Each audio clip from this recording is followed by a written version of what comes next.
Welcome, ladies and gentlemen. Today I am here to talk about the first feature film by Sam Raimi and the first film in the series of one of my favorite horror franchises of all time, that being the original Evil Dead. I've talked about the sequel as well as the third part in the trilogy, Army of Darkness.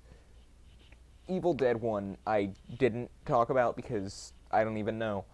It's actually a good question on why I have not spoken about this movie yet.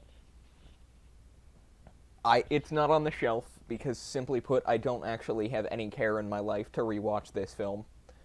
Unlike the sequels, which I happily rewatch every Halloween because they're fantastic horror comedies, this film is just excessively gory horror. It's not funny. It's not. The characters are shells of what they become, were, I guess, primarily Ash. I guess they're all kind of just dead. But Ash Williams is kind of just this. He looks like him, but he's not quite the Ash Williams that we all know and love. Because he's not funny yet. He's just kind of a guy who goes up to the woods with a couple of his friends and his girlfriend, and they all start being killed by an evil spirit. There is no chainsaw hand. It's definitely kind of the baseline, and while it's not a bad movie, it's easily my least favorite of the original trilogy. It's not as bad as some of the later films in the series will go, but it's not great.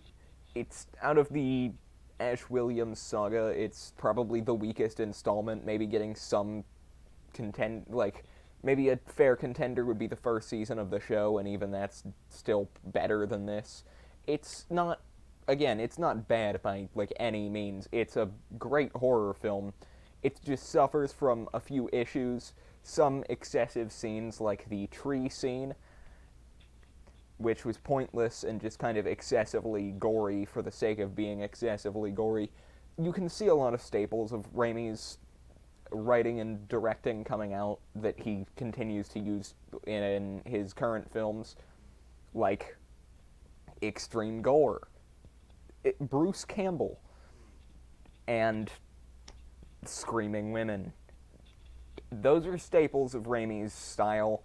That you can see excessive gore in the rest of this trilogy or Drag Me to Hell.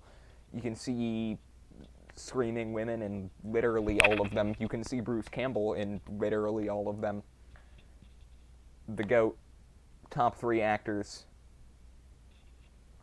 Maybe not top three, but like top five. Overall, it's not like a amazing, perfect film. It's good horror, but overall, it's still not great. So I'm gonna give this. I'll give it a. I don't know. It's bordering on kind of between a 7.5 and an 8 out of 10. I'll give it an 8, just because I do have to give it credit. But it's kind of excessive. The characters aren't as well written as they could be. It's got good writing. It's got some pretty just fucking nasty scenes. It's overall good and very well done, especially for a first movie, but the sequels greatly improve. If you enjoyed this video, go check out my other content. I'm in my spooky month right now since it's October. I'm just mainly reviewing horror content. I've talked about Halloween, like the original Halloween film, and there's more to come. I've talked about a couple others, so stay tuned if you want to see more content, and if you enjoyed this, subscribe.